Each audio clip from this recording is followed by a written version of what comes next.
Olá, minha audiência, tudo bem? Hoje, como vocês podem ver, não estou aqui no meu estúdio de gravação novamente, mas nem por isso vou deixar de fazer esse vídeo para vocês.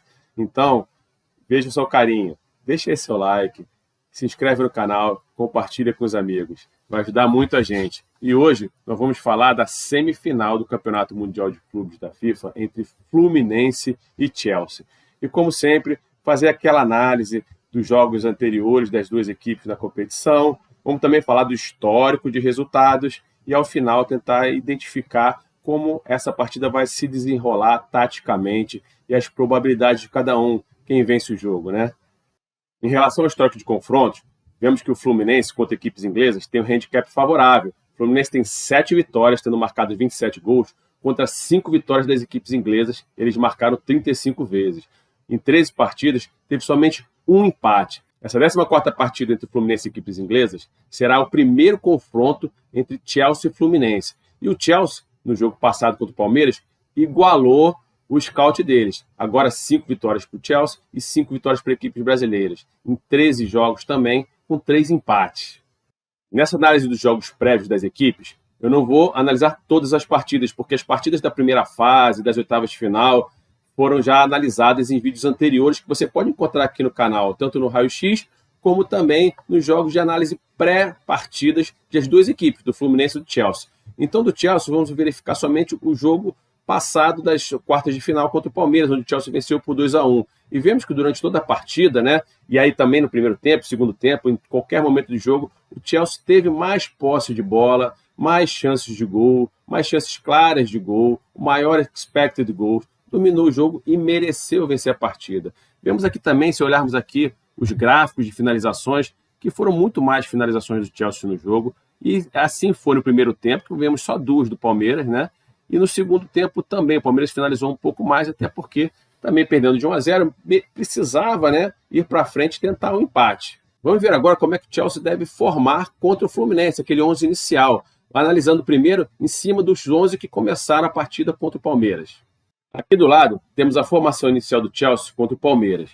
Algumas mudanças serão necessárias, pois tem suspensão por cartão amarelo. Não joga o Cowell, e aí deve entrar o Tosinho no lugar dele, e não joga o Dilap, e aí deve entrar o João Pedro. João Pedro, que é uma curiosidade aqui, João Pedro é um moleque de Xerém, é um jogador formado na base do Fluminense, o adversário do Chelsea, e que agora vai enfrentar o seu clube formador. Será interessante ver esse duelo.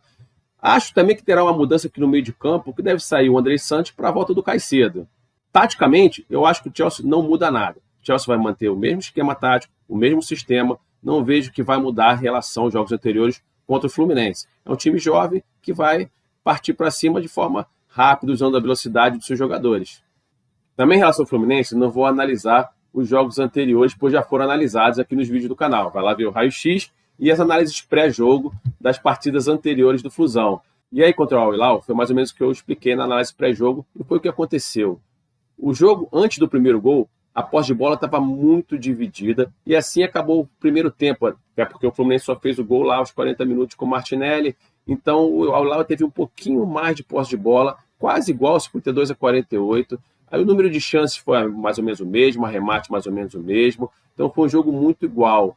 Ao final da partida, o Al Hilal ainda teve um pouco mais de posse de bola. Mas por quê? Porque foi condicionado ao resultado do jogo. O Fluminense marcou primeiro, o Al Hilal teve que se expor mais, partir mais para cima, empatou o jogo. Depois, aos 70, o Fluminense fez 2-1. E nesses últimos 20 minutos finais, mais os acréscimos, o Al Hilal precisava marcar e, obviamente, acabou jogando mais no campo do Fluminense. O Fluminense fez uma partida perfeita, muito bem jogada, muito bem esquematizado pelo Renato e saiu com méritos e justamente com a vitória, indo para essa semifinal. E como é que vai jogar agora nessa semifinal contra o Chelsea? Já que tem também desfalques por cartão amarelo.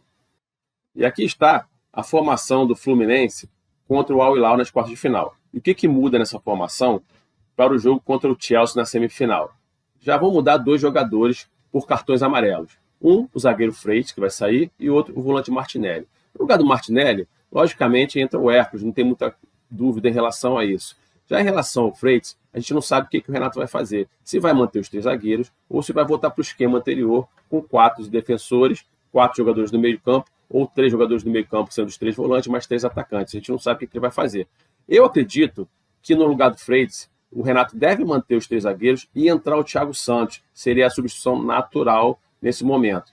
Caso ele opte por jogar só com 2 zagueiros, e aí eu acredito que vai voltar a uma formação parecida com a formação do jogo contra o Borussia, com aquela linha de 4 primeira, com Samuel Xavier, Inácio, Thiago Silva e o René.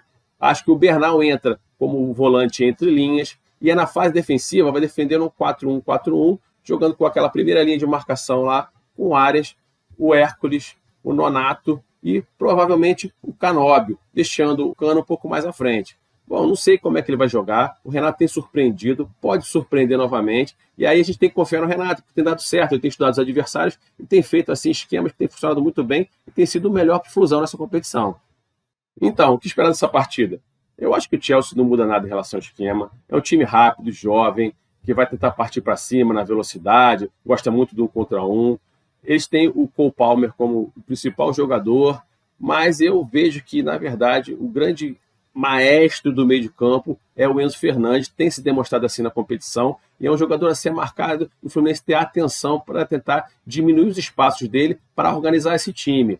Outro jogador que vem se destacado é o Pedro Neto, muito importante para o time do Chelsea na velocidade e nos contra-ataques. O Fluminense deve estar atento a ele, a esse jogador que tem feito uma competição muito boa também. E o Fluminense, como eu falei anteriormente, ainda não sabemos se vão jogar com 3 zagueiros ou se vão jogar com aquela linha de 4 defensores, mas com certeza vai demonstrar muita competitividade, muita atenção, muita obediência tática e também muita qualidade técnica com o John Arias e também com o Hércules e com o zagueiro Thiago Silva, que também mostra uma grande liderança. Será um grande jogo, muito interessante, e eu acho aqui que o Flusão tem novamente condições boas de passar para a final da competição. É só o Fluminense acreditar, manter a pegada, manter a forma de jogar, manter a obediência tática, seus jogadores com muita atenção, e poderá sim vencer o Chelsea e partir para a final da competição. E aí, concordam com essa análise? Gostaram do vídeo? Se gostaram, dá um like, se inscrevam no canal, nos ajude a crescer, compartilhem com os amigos. Obrigado, abraço a todos.